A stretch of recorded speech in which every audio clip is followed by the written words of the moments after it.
Welcome back. If you're trying to get informed efficiently, you're in the right place. Today, we're looking at a really interesting Canadian pilot study. Yeah, it's about using supervised cannabis within recovery homes for substance use disorders, specifically. Right. So our mission here is to unpack these initial findings. What might they suggest about supporting recovery? We're drawing from the study details published recently. Exactly. We're digging into what the study asked, what the early data shows.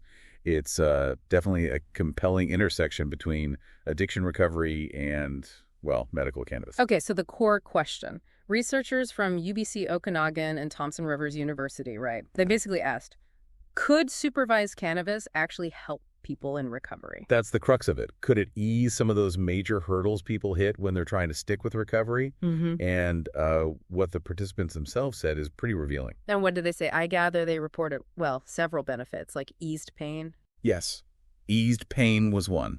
Some felt it helped manage that chronic discomfort, the kind that often flares up during withdrawal. Makes sense. And they also mentioned less anxiety and depression. Yeah, exactly. Like maybe a bit of a temporary buffer against all the tough emotional challenges that come with early recovery. And better sleep, too, apparently.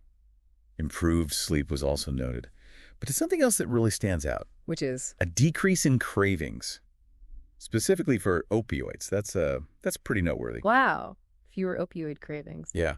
And when you pair that with reports of just generally better mental well-being, it starts to suggest a potentially valuable role here.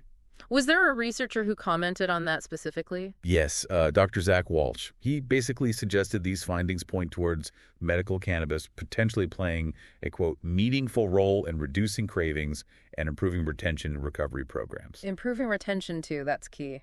Okay, so that sounds quite promising. But I understand the study didn't just find benefits. There were challenges, too. Well, absolutely.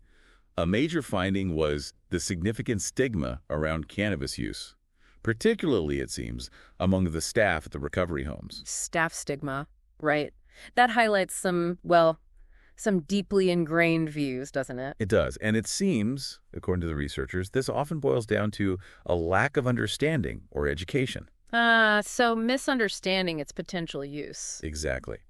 Dr. Florian Fair really stressed the need for reducing stigma through targeted education for program staff. She pointed out that skepticism often comes from misunderstandings about cannabis as a legitimate medical treatment. That phrase, legitimate medical treatment, that really jumps out. There's a clear disconnect there. There really is. You have the participants reporting positive experiences and then some staff expressing concern or skepticism. It points to a real need for, well, better integration and making sure everyone's on the same page about potential therapeutic uses. Right. And just for context, this was a pilot study conducted where exactly? At Maverick Supportive Recovery. It's a residential recovery center in British Columbia. Okay. And pilot study means small scale, early days. Precisely. Initial observations. The researchers themselves are very clear. We need bigger studies to confirm any of this. Got it. And when they say supervised cannabis, what does that actually mean in practice? Like, how did it work? Good question. In this specific study, supervised meant participants gave specific doses in a designated place, and staff monitored it. So not just recreational use whenever they wanted.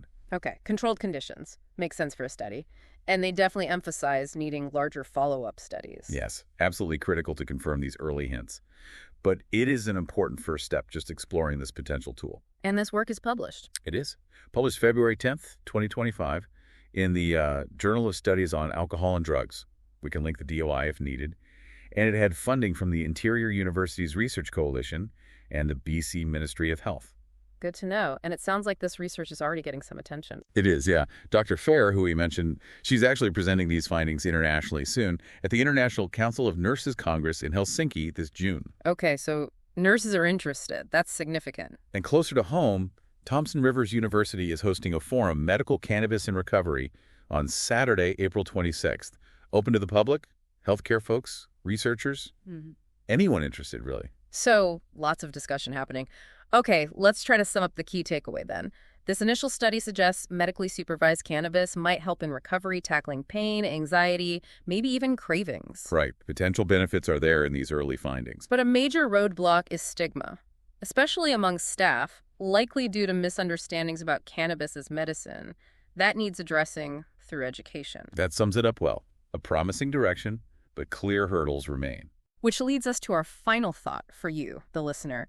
Thinking about these early positive signs, but also this very real barrier of stigma, what do you think? What are the most crucial next steps we need to take to really explore this further and maybe responsibly integrate medical cannabis into recovery programs? Yeah, how do we move forward carefully and effectively? Definitely Yeah. something to mull over.